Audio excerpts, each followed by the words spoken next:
बिस्मिल्लाहिर्रहमानिर्रहीम। अस्सलामुअलैकुम। A1 TV के न्यूज़ स्टूडियो से मैं हूं आपके साथ रानी अंदलीब और मैं हूं अनीसा खालिद। शामिल करेंगे न्यूज़ हेडलाइन। वज़ीर दाखिला मोहसिन नकवी की FC हेडक्वार्टर पेशावर आमद। यादगार शहोदा पर हाजिरी भूल रखे हमले की जगह का मुआयना किया। फेडरल कांस्टेबलरी ऑफिसरों और जवानों से मुलाकात। भारतीय स्पॉन्सर दहशतगर्दों का मुकाबला करने पर खिराज तहसीन। वाशिंगटन का वाक़या सरहद पार दहशतगर्दी के बढ़ते हुए खतरात की निशानदेही। आलमी बरादरी दहशतगर्दी के दोबारा सर उठाने का संजीदगी से नोटिस ले। पाकिस्तान का मुतालबा। वाशिंगटन DC में अफगान शहरी की फायरिंग की मज़ामत। फौजी एहलकार की हलाकत पर दुख का इजहार। मुश्तरका आलमी सतह पर दहशतगर्दी की कोशिशों को तेज करने पर जोर। अमेरिका और आलमी बरादरी के साथ दहशतगर्दी के मुकम्मल खात्मे के अज़्म का इरादा। ये थी हेडलाइंस। बढ़ते हैं तफसीलात की जानिब। तलबा के मुस्तकबिल पर डाका डालना इंतहाई शर्मनाक अमल है। उमर फारूक अब्बासी। और इंसाफ न मिला तो तलबा अपनी पूरी कुव्वत से मैदान में निकलेंगे। अब्दुर्रहमान राजपूत। मुस्लिम स्टूडेंट ऑर्गेनाइजेशन की जानिब से तलबा और तालबात के साथ प्रेस कॉन्फ्रेंस की गई। उमर फारूक अब्बासी, मोमिन पाकिस्तान, अब्दुर्रहमान राजपूत, तर्जमान MSO नाजिम सिंध और दीगर तलबा ने कहा, board of intermediate and secondary education शहीद बेनज़ीराबाद की जानिब से 9वीं और 11वीं जमात के इम्तहानात जारी किए गए। नताइज में नाइंसाफ़ी और जुल्म की इंतहा कर दी गई। बेशतर तलबा को इम्तहानात देने के बावजूद गैर हाजिर करार देकर फेल कर दिया।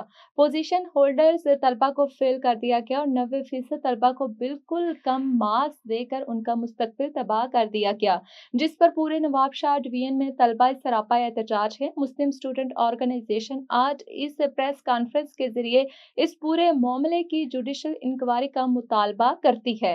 बोर्ड की जानिब से बनाई गई एक तरफा कमेटी को मुस्तरद करती है और अहल और न्यूट्रल लोगों पर मबनी कमेटी का मुतालबा करती है, जिनमें तीनों अजला के नुमाइंदे, प्राइवेट स्कूल्स के नुमाइंदे, IT एक्सपर्ट शामिल हों। रीकाउंटिंग का बोलकर तलबा और तालबात के साथ मजाक न किया जाए। तलबा रीचेकिंग का मुतालबा करते हैं, जो कि बिल्कुल फ्री हैंड फेयर होनी चाहिए, बगैर किसी फीस के। जल्द अज जल्द मुतालबात तस्लीम किए जाए और मसाइल का हल निकाला जाए। तलबा अपनी पूरी कुव्वत के साथ निकलेंगे और अपने हकूक लेकर रहेंगे। वजीर तालीम सिंध सैयद सरदार शाह साहब को चाहिए कि फिलफौर मामले का नोटिस लें और तलबा को इंसाफ फराम करें। बासूरत दीगर मुस्लिम स्टूडेंट ऑर्गेनाइजेशन एहतजाजी तहरीक का आगाज करेगी। रहीम यार खान में तजावजात के खिलाफ पैरा फोर्स का ऑपरेशन जारी। शहर के रेहड़ीबानों और दुकानदारों के लिए बाकायदा हिदायत जारी कर दी गई।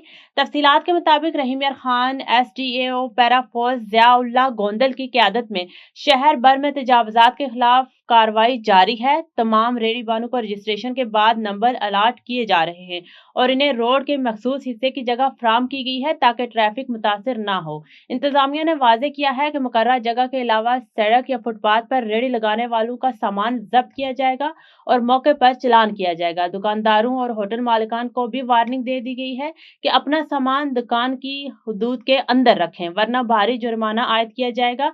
इसी तरह ओवर प्राइसिंग के खिलाफ भी सख्त कार्रवाइयां की जा रही हैं और इंतजामिया ने शहरियों से अपील की है कि शहर को साफ, मुनज्जम और ट्रैफिक फ्री रखने में ताउन करें।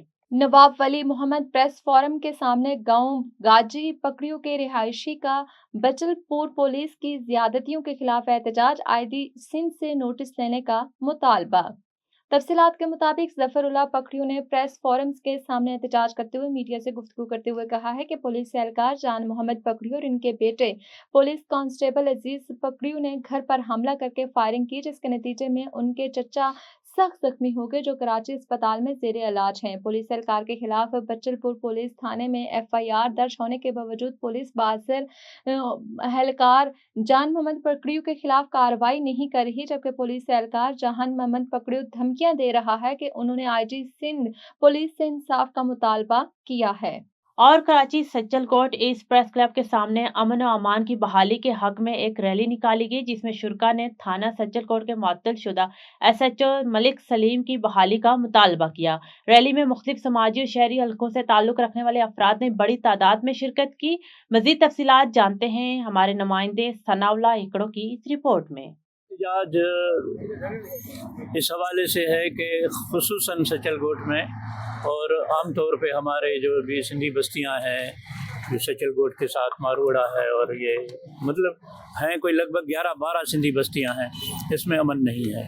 روزانہ موبائل چوری، روزانہ یہ موٹر سائیکل کی چوری، بچوں سے لوٹ کھسوٹ، بچیاں اسکول جاتی ہیں، کالج جاتی ہیں، ان کے لیے امن نہیں ہے. کوئی گلی میں بچہ گھوم نہیں سکتا، گلی میں بچہ بیٹھ نہیں سکتا، جا نہیں سکتا. یہ سارے اس میں 7 8 11 بستیوں میں ہوٹلیں کھلی ہوئی ہیں. سارے جتنے بھی بدماش ہیں وہ سارے کے سارے ادھر رہتے ہیں، ادھر بیٹھتے ہیں. اور یہ لوٹ مار جو ہے دن دہاڑے رات دہاڑے، یہ 12 1 بجے 2 بجے تک یہ لوگ بیٹھے ہوئے ہیں. کوئی کہنے والا نہیں تھا. مجھے ایک بات کی خوشی ہوئی کہ فوری طور پہ ڈی آئی جی صاحب نے ایک اقدام اٹھایا اور ایک نیا ایس ایچ او یہاں دیا. اس کا نام تھا سلیم ملک. وہ آتے ہی میں نے یہ دیکھا کہ اس کے 4 دن کے 5 دن کی ڈیوٹی کے دوران کافی لوگ جو ہے چپ ہو گئے، بالکل خاموشی چھا گئی تھی. مگر اس کے لیے اس کو تبادلہ کیا گیا ہے یا کچھ ہے، مگر اس کو آنا چاہیے، ایسے آدمی کو آنا چاہیے جو دست آدمی ہو. یہ امن امان کے لیے ہمیں ضرورت ہے، بہت سخت ضرورت ہے. میں ڈی آئی جی سے اپیل کروں گا، آئی جی سے اپیل کروں گا، منسٹروں کو اپیل کروں گا کہ بھائی ہمیں ایسا آدمی چاہیے جو ہمیں یہاں امن امان کرا دے. یہ جو لوفر پارٹی ہے یا جو بدماش پارٹی ہے ان کو بند کرنا چاہیے، ان پہ پابندی ڈالنی چاہیے، ان کو پکڑنا چاہیے، ان کو جیل کرنا چاہیے. اور میں تو یہ کہتا ہوں کہ جو دن دہاڑے یا رات کو کسی بھی بچی کو کوئی ہاتھ مارتا ہے تو اس کی ٹانگیں توڑ دیں، اس کا ہاتھ فرائی کر دیں، فل فرائی کر دیں. وہ آپ اگر اس کا جرم مجھ پہ ڈالنا چاہتے ہیں مجھ پہ ڈال دیں، مجھے جیل بھیج دیں، مجھے پھانسی لگا دیں، مگر ہمیں امن چاہیے. ہم سب کو امن چاہیے. یہ ساروں جتنی بھی 11 12 بستیاں سندھ کی ہیں، خود کراچی میں امن چاہیے، خود سندھ میں امن چاہیے. اور آئی جی ڈی آئی جی کو یہی گزارش ہے، اللہ کرے وہ میری گزارش کو قبول کریں اور یہ یہاں ہمیں امن کی کوئی ایک سانس اٹھانی پڑے. بہت شکریہ جی. بہت شکریہ ثنا، آپ ہمیں تفصیلات سے آگاہ کر رہے تھے. A1 ٹی وی کے نیوز بلیٹن سے فی الوقت اتنا ہی. مزید کسی بھی خبر سے باخبر رہنے کے لیے دیکھتے رہیے A1 ٹی وی.